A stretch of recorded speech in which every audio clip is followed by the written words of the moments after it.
Our research on India focused heavily on imperialism and the power of peaceful demonstration. This is important today because there is a war going on in the Middle East that affects a lot of us. In the Norwegian tale The Billy Goats Grew Up, 3 goats grew dull of their food and began to scavenge for another place to live. They soon came across a strip of land right across the bridge where the grass seemed to be greener. However, it was guarded by a troll. The youngest one decided to go first, and when the troll stopped him, the little goat said, "If you eat me, you'll miss out on my even bigger brother." So he crossed the bridge, and his brother proceeded with the same promise of something even bigger to come. Finally, the biggest and oldest goat attempted to cross, but the troll's unyielding hunger drove him to grab the goat. The goat then struck the troll with the forceful horns and knocked him into the river. As the tale goes on, the goats made it across, but only to find that the grass wasn't any greener. Today it seems everyone lives by the grass is greener on the other side philosophy. Even during the days of our primal ancestors, we're constantly giving false hope of freedom to the Middle East while we only provide them with more grief. The Middle East acts as the troll, in fact, that they will probably never have a bigger and better things that were promised.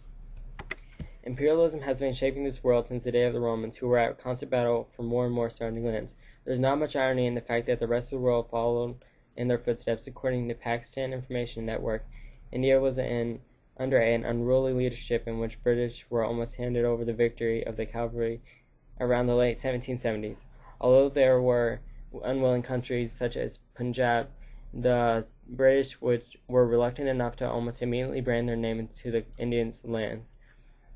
The British saw many profitable opportunities, like the Indus River, which was detained along the Karachi, Sukhar, and Bukhar. They later acknowledged, soon after, the Bengal, Bihar, Osara, and lands neighboring the north of Ganges River. Importantly, the Indian capital, Delhi, where they now under British rule.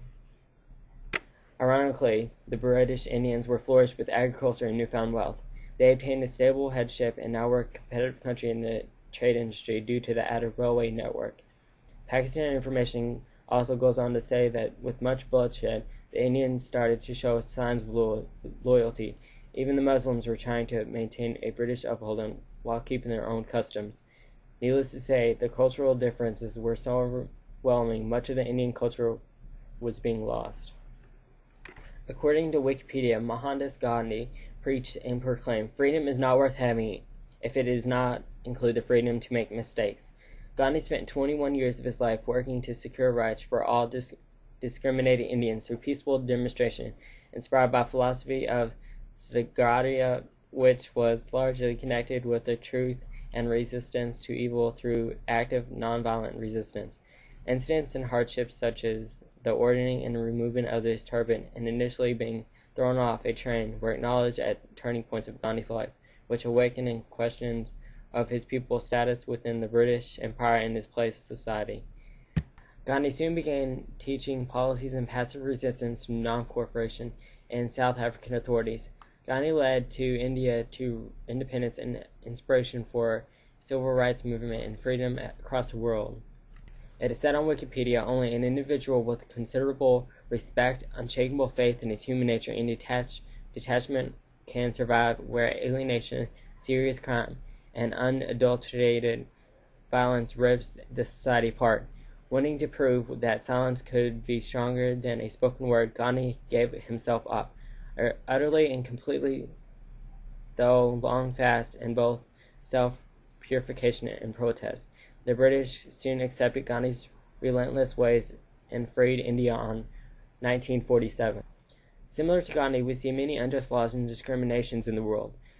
Will we act without civil disobedience or coward in nothing but our own complaints? Right now there is a war going on with our family, friends, and neighbors. Don't agree with it? Gandhi decided himself that he didn't want India to be under British rule. There was an action taken, rather than words spoken. Resemble Gandhi by taking the stand against the government for what you believe should change.